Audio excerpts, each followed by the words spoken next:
Where's the episode 13 review? Where's the episode 13 review? Where's the episode 13 review? Here. Didn't mean to hurt your ears, folks, but I'm back with my review of the TMNT cartoon with episode 13 on my plate. In today's review, episode 13 debuts that pest controller of rats in the sewers who goes by the name of the Rat King. Coming to terms with who he truly is, I actually found it very predictable who the character's alter ego was, but I'll save that at the end. Other than that, here's the review of episode 13, Eye Monster. A cold and stormy night escalates over New York City, and that psychotic scientist, Victor Falco, is experimenting on his psychic neurochemical with rats all around. But an unfortunate accident happens when some of the rats chew on an electrical power line to crash into the chemical, causing a huge explosion.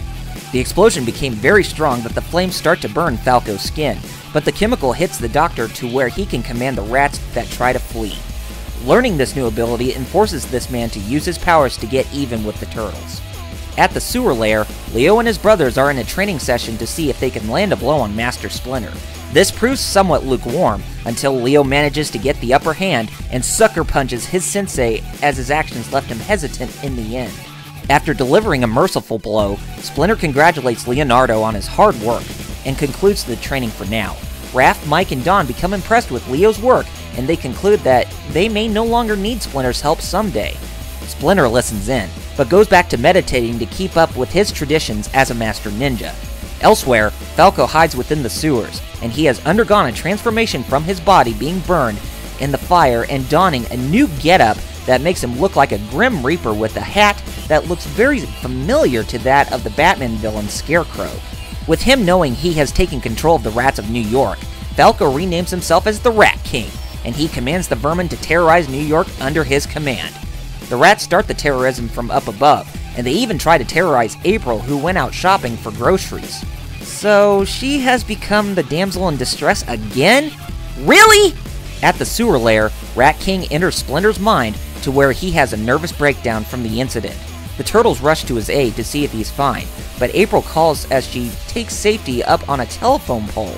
Leo and his brothers arrive at her location, and they make a vigorous attempt to save her, albeit some minor mishaps that occur with the rats and Mikey's rat puns. The turtles and April reach safety from a rooftop from up above thanks to the broken pole that the rats chewed up, and they retreat back to where Falco is as it leaves our heroes with a lucky break. Back at the sewers, Splinter is in deep slumber based on Falco's influence to try and stray him away from his sons and to bring him into his ranks. As the turtles arrive with April, they become very surprised by their sensei's deep sleep, and they force Mikey to poke him with Don's bow staff. Yoshi doesn't even bulge or wake up from Mikey's constant poking, to where it becomes a funny gag for him in short time. However, Splinter wakes up to knock Mikey away, and he informs them that all of this work is done by Falco, who goes under the alias, the Rat King. Everyone concedes that in order to save Splinter, they must stop the Rat King by all means before it's too late. April stays while the brothers go find Falco in an abandoned area within the sewers. As they tread to Rat King's hideout, Splinter, who is still being tortured by Falco's telepathy, is under the Vermin Lord's complete control, and he tries to slay April in the process. However, knowing that the turtles are near enforces the Rat King to call Splinter to his side to fight them off. As the turtles confront the Rat King, April calls them up to know that Splinter has left the sewer lair, and he appears right in front of the turtles to fight them off under Falco's influence. A huge battle between the turtles and their sensei commences. It's a great fight. The rat easily pummels his sons from left and right, with Leo trying to free Splinter from his control by showing him the picture of his human self along with his wife and daughter.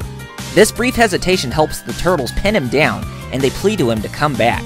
Falco tries to influence Splinter some more, even by breaking free from being ganged up on, but the Master Ninja manages to regain his sanity and delivers the finishing blow to Falco, in which it renders him unconscious with the rats carrying his body in retreat. The turtles are happy that Splinter came back, and they head on home victorious. While at the sewer lair, Splinter congratulates his sons on their teamwork in saving him from the Rat King, and Leo says that they might be better ninjas than him someday.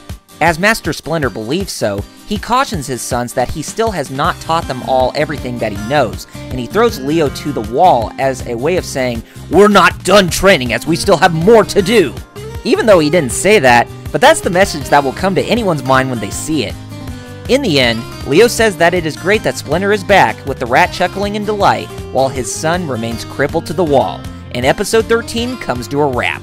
After watching this episode, there's so much good to it, with there being a couple of things I'm very mixed about. Let us get into the good before the bad, like we usually do, alright? This show's episode on the Rat King was spectacular when compared to the other incarnations of the character.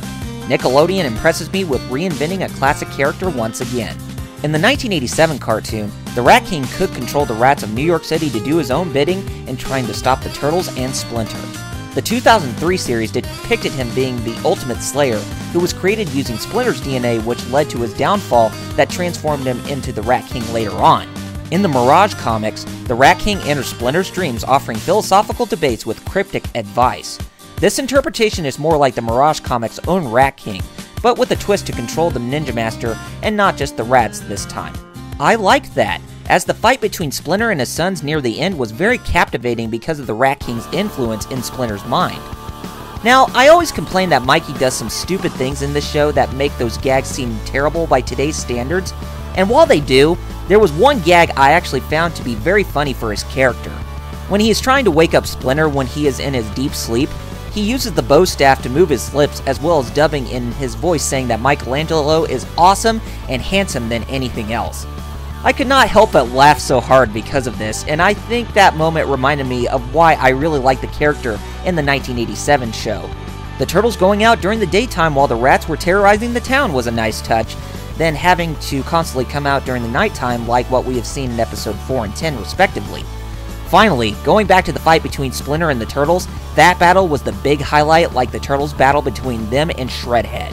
While it wasn't a gritty battle like the one with Shredder, but it was more of a battle to bring back someone the Turtles cared for, even if it was very difficult. However, the battle reminded us why Splinter is always at the top of his league when it comes to fighting, and his fight between his sons and defeating the Rat King is a testament of that fact. Okay, now enough praising the episode, as I must deliver to you my complaints. There are only two, by the way, but they are minor ones at best. Even though they introduced the Rat King through an already established villain in Falco, I knew it was going to come to that as soon as I saw that man in the plot. However, why did they need to portray the Rat King in a getup that looks like the Grim Reaper? I just can't put my finger on it, but going for that portrayal only seemed to make the character become very generic.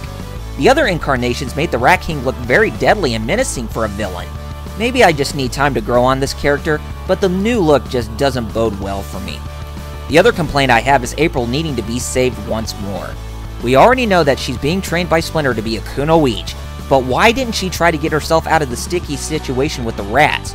She has been kidnapped before because she didn't know how to defend herself, but at this point where she has proven herself to be a strong character when under Splinter's tutelage is unacceptable. I can understand when she got kidnapped by Dog Pound and the Purple Dragons because of the mutant being with them, but why get held up by rats and calling the Turtles for help? That would seem to make a downgrade towards April's character development. You would figure since she would have some experience to defend herself, which she does, she could have done something about the whole situation, but nope. Other than that, episode 13 is a pretty good ride. It has its flaws that prevent it from being stellar, but they can be overshadowed by an awesome interpretation of the Rat King and Splinter's fight with the Turtles. Episode 13 is awarded a 9 out of 10. It's on par with high-class entertainment, but the story arc does take a different turn to give us something very phenomenal. And with that, my friends, this concludes my review of episode 13 of the 2012 Ninja Turtles cartoon. Tune in next time as I take a look at episode 14, which is called New Girl in Town. Episode 14 will be the debut of one of the most iconic characters amongst the Shredder's ranks, and that is the female ninja Karai. She will be portrayed as a teen like the Turtles in April, but I wonder how Leo is going to fare up, as she will try to trick him to entering the darkness by swaying away from his brothers and Splinter. That should be pretty exciting. Anyway, be sure to rate and favorite this video to your heart's content, and be sure to leave your positive and negative feedback in the comments below, and be sure to subscribe to me for more content coming from me down the road. This is Double RPG, over and out. Show you later!